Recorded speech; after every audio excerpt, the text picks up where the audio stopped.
So this is a review of two replica lamps by Vakkerlight that both take after a designer from about 100 years ago named Pierre Charot.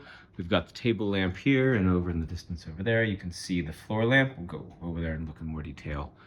The things I'd want to talk about are, I'd say this table lamp especially is really, really well made. The base is solid metal, it's really heavy, and the bottom is sticky. Like, it's really not going anywhere.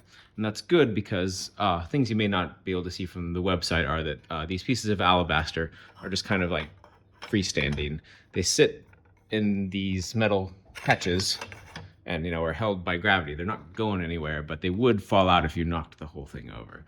And the luminaire in the middle is just a light bulb. So that's actually great news. It's a little bit vague, about like whether it's dimmable or not, what color temperature available. The great news is it's just a regular light bulb, E26 base, A19 is what I've got in there.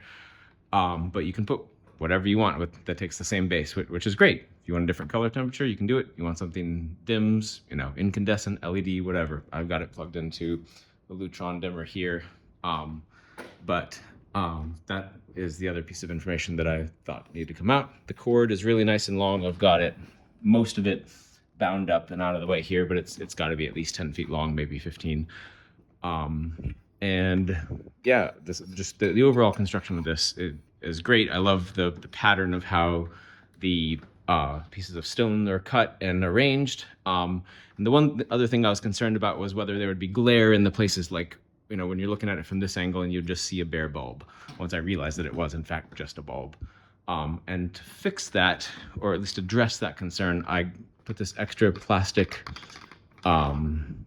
shade on that I will drop a link to in the description of this video, so you can do it too if you'd like, if that's a concern of yours, if you're going to be looking at it up close or from this particular angle or the same on the other side. That shade really complements, looks nice. It glows with the same glow as the alabaster itself. This one, I cut it so that it was lower than the height of those things, so that when you're looking at it, you don't see it. The one in the floor lamp, I didn't have to cut it all, but very inexpensive option. It was like less than $15 shipped. I'll put a link below. But yeah, I'm really happy, especially with this table lamp. Let me go and talk about the floor lamp before I forget. Oh, here, I'll go ahead and turn the lights up in here just so you can see the fuller picture of what this looks like. Voila. That is how that looks. And then over here with this floor lamp, sorry. I'd say with this one, the cutouts of the alabaster are much bigger.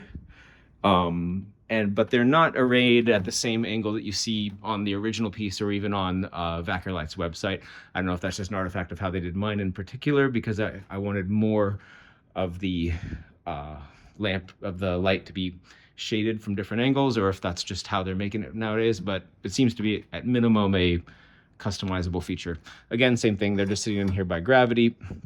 I would say if I had to choose, I'd prefer the look that they have on the website, where, or like you see on that one, where some of them are really kind of, sticking up at a more dramatic angle.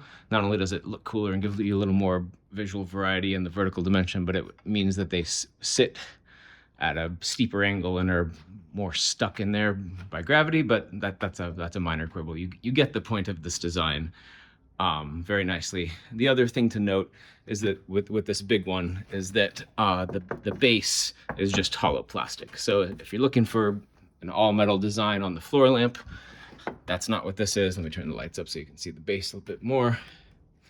Again, the cord is nice and long.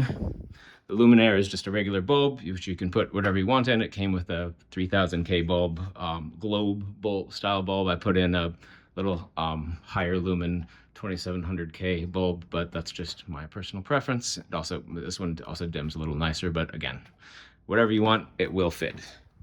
And yeah, this base, it is plenty sturdy. It is not going anywhere, but it is not like glued to the floor and made of solid metal like the table lamp is. But it's also not $2.2 million, which is what the original one went for. So I think as a replica, it does a great job. And I do still recommend this floor lamp. It is what you see in this video is what you get. I'll also put in some images of how it was sent to me from China, which was honestly extremely impressive. It was in a wooden crate, and then with some wood sort of screw down things, making sure that the internal things didn't move around. And then inside there was a double cardboard box, and inside that it was very tightly secured, you know, with styrofoam. So like, there was absolutely no way that any damage was going to result. And in fact, you know, even the crate by the delivery company was pretty much spotless. But even if they had thrown that around, the internals were so well packed, there was no chance, I felt, that you're going to get damaged. So if that is how careful they are with all of their orders in general, then I would feel really good about, you know, this direct from China model. I think it's a great deal.